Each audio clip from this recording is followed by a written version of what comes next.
आइए students, nature of cubic की ये सेकंड वीडियो है। सबसे पहले देखते हैं कि पिछली वीडियो में हमने क्या क्या डिस्कस किया था। और पिछली वीडियो के एंड में मैंने आपको बोला था कि अगर वो वीडियो आपने कंप्लीट देख ली तो मतलब आप बहुत सारे लोगों से आगे हैं, और अगर आपको वो वीडियो समझ में भी आ गई तो मतलब आप नंबर 1 पोजीशन पे। Very good. Now students, summary of the previous video. Previous video में हमने देखा कि y is equal to a x cube plus b x square plus c x plus d, ये एक क्यूबिक इक्वेशन है।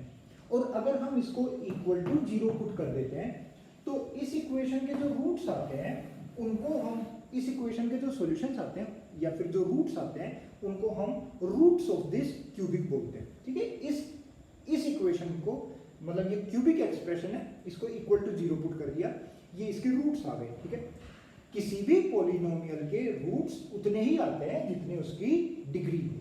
Degree मतलब x की highest power कितनी है। ठीक है भाई, x की हाईएस्ट पावर यहाँ पर 3 है तो इसके अंदर 3 रूट्स आएंगे। तीनों रूट्स रियल हो सकते हैं, तीनों रूट्स रियल एंड इक्वल हो सकते हैं, लेकिन अगर कॉम्प्लेक्स रूट्स आएंगे तो वो हमेशा पेयर में आकर करेंगे। इमेजिनरी रूट्स अगर आएंगे यानी कि कॉम्प्लेक्स रूट्स अगर आएंगे तो वो हमेशा कॉन्जुगेट पेयर में आकर करेंगे। तो मतलब 2 इमेजिनरी रूट्स पॉसिबल है, या 0 इमेजिनरी रूट्स पॉसिबल है, या 4 इमेजिनरी रूट्स पॉसिबल है, या फिर 6 इमेजिनरी रूट्स पॉसिबल है। अब इसकी पावर 3 है तो इसमें 3 से ज्यादा या 3 से कम रूट्स हो ही नहीं सकते टोटल। तो या तो इसमें इमेजिनरी रूट्स 0 होंगे या फिर इसमें इमेजिनरी रूट्स 2 होंगे। तो यानी कि रियल रूट कम से कम एक ना एक तो होगा। और फिर हमने जब इसको डिफरेंशिएट किया तो एक क्वाड्रेटिक इक्वेशन बन गई। और क्वाड्रेटिक इक्वेशन का केस फर्स्ट हमने देखा कि अगर उसका डिस्क्रिमिनेंट लेस देन 0 हो गया, तो अगर डिस्क्रिमिनेंट इक्वल टू 0 हो जाए, ग्रेटर देन 0 हो जाए, वो अभी आगे डिस्कस करेंगे। लेकिन अगर डिस्क्रिमिनेंट लेस देन 0 हो गया तो क्वाड्रेटिक इक्वेशन का, यानी कि उसको जब हमने आगे सिंप्लीफाई किया था तो इस कंक्लूजन पे पहुंचे थे कि जो ग्राफ बनेगा वो कुछ इस टाइप का बनेगा। और इस टाइप के ग्राफ में अगर मैं एक्स एक्सिस कहीं पर भी ड्रॉ करूंगा तो वो एक हॉरिजॉन्टल लाइन होगी, और हॉरिजॉन्टल लाइन इसको एग्जैक्टली एक ही पॉइंट पर कट कर रही है।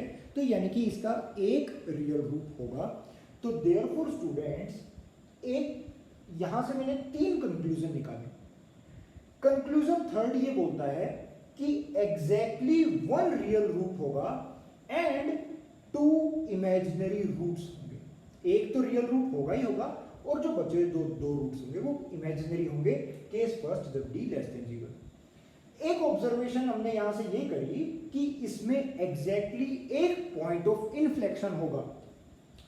एक पॉइंट ऑफ इन्फ्लेक्शन होगा, ये है इसमें पॉइंट ऑफ इन्फ्लेक्शन। इस वाले ग्राफ में ये पॉइंट ऑफ इन्फ्लेक्शन है। ध्यान देना, पॉइंट ऑफ इन्फ्लेक्शन पर सेकंड डेरिवेटिव इक्वल टू 0 होता है।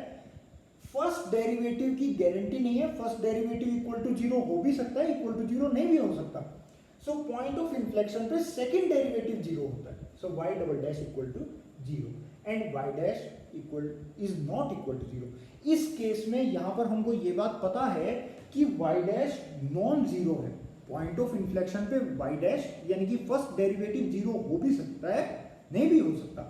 यहां पर हमने देखा कि डिस्क्रिमिनेंट लेस देन 0 है, तो हम ये बात गारंटी के साथ बोल सकते हैं कि इस पर फर्स्ट डेरिवेटिव नॉन जीरो है और सेकंड डेरिवेटिव इक्वल टू 0 है।